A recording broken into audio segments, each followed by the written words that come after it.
नमस्कार, मैं श्रेया और आप देख रहे हैं बातें यूपी की। मैं हाजिर हूं उत्तर प्रदेश की 10 बड़ी खबरों के साथ। उत्तर प्रदेश में ड्राइविंग लाइसेंस बनवाने की प्रक्रिया अब और आसान हो गई है। परिवहन विभाग की सभी ऑनलाइन सेवाएं प्रदेश के 1.5 लाख जन सुविधा केंद्रों पर उपलब्ध होंगी। लर्निंग लाइसेंस और अन्य सेवाओं के लिए मात्र 30 रुपए शुल्क निर्धारित किया गया है।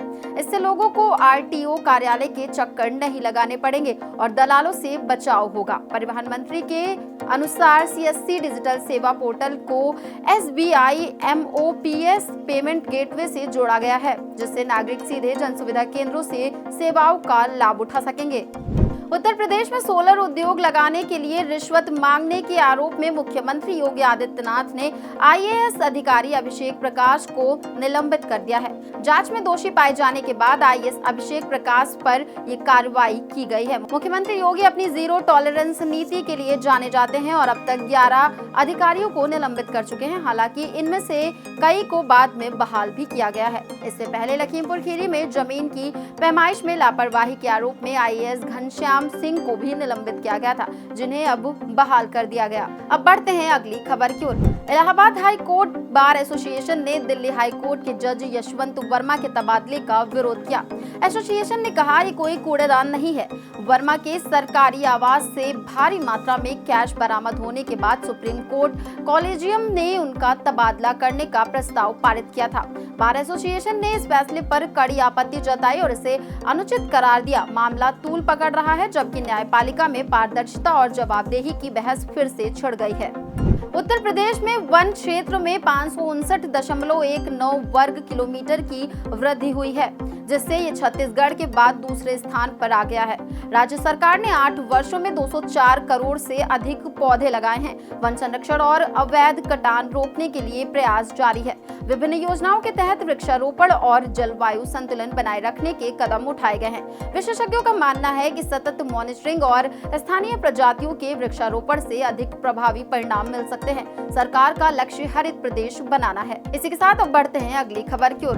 उत्तर प्रदेश राज्य हज समिति ने हज 2025 के लिए चयनित यात्रियों को तीसरी किस्त जमा करने की सूचना जारी की है। 2025 की हज यात्रा 2024 के मुकाबले सस्ती होगी। लखनऊ एम्बार्केशन पॉइंट से हज यात्रा का अनुमानित खर्च 3.37 लाख रुपए रहेगा।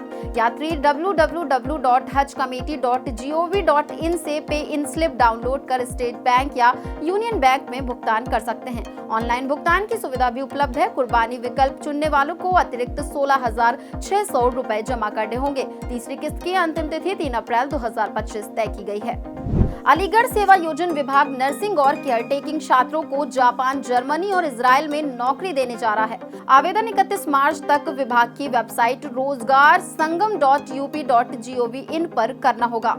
विदेश में नौकरी करने वालों को 1.16 लाख से 2.29 लाख रुपए तक का वेतन मिलेगा। जापान में केयर गिवर पद के लिए 20 से 27 वर्ष, इजराइल में 25 से 45 वर्ष, जर्मनी में 24 से 40 वर्ष तक की उम्र वालों को चयनित किया जाएगा। साक्षात्कार के बाद चयनित युवाओं को विदेश भेजा जाएगा। लखनऊ और सेंट्रल बार एसोसिएशन ने वकीलों के लिए सख्त नियम लागू कर दिए हैं। बिना सूचना धरना देने या बार विरोधी गतिविधियों में शामिल होने पर अनुशासनात्मक कार्रवाई होगी। बैठक में तय किया गया है कि अधिवक्ताओं पर बिना सूचना मुकदमा नहीं होगा। पुलिस को 72 घंटे में समीक्षा करनी होगी। एडवोकेट्स प्रोटेक्शन एक्ट की मांग पर 25 मार्च को बड़ी बैठक होगी।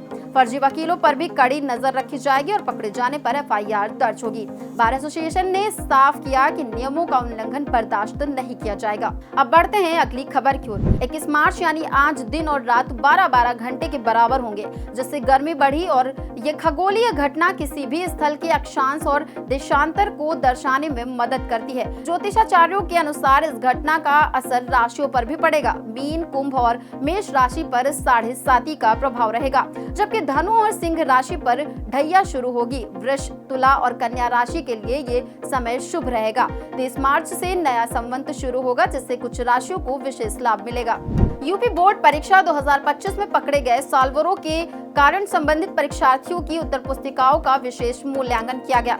लिखावट का मिलान कर नकल की पुष्टि की गई। नकल पाए जाने वाले सार्वजनिक परीक्षा अधिनियम 2024 के तहत कार्रवाई की गई। आजमगढ़ और हरदोई में बाहर लिखी कॉपियों की जांच कराई गई। दोषी पाए गए छात्रों और परीक्षा केंद्रों पर सख्त कार्रवाई हुई। वहीं शिक्षकों ने पदोन्नति को लेकर विरोध जताया और बोर्ड परीक्षा के मूल्यांकन बहिष्कार की चेतावनी दी। अब चलते चलते एक नजर डाल लेते हैं उत्तर प्रदेश के मौसम की ओर। उत्तर प्रदेश में इस साल गर्मी पिछले साल से ज्यादा तीव्र होगी। मौसम विभाग के अनुसार मार्च में तापमान 40 डिग्री पार कर सकता है, जबकि जून में 49 डिग्री सेल्सियस तक जाने की आशंका है। हीट वेव के कारण किसानों, श्रमिकों और बीमार लोगों पर गंभीर असर पड़ सकता है। रिपोर्ट के मुताबिक 1982 से तापमान लगातार बढ़ रहा है, जिससे कृषि, अर्थव्यवस्था और जन स्वास्थ्य पर नकारात्मक प्रभाव पड़ रहा है। हीट वेव से बचाव के उपाय जरूरी हैं। तो ये थी दिन भर की 10 बड़ी खबरें। ऐसी ही खबरों को देखने के लिए देखते रहें और करते रहें बातें यूपी की। धन्यवाद।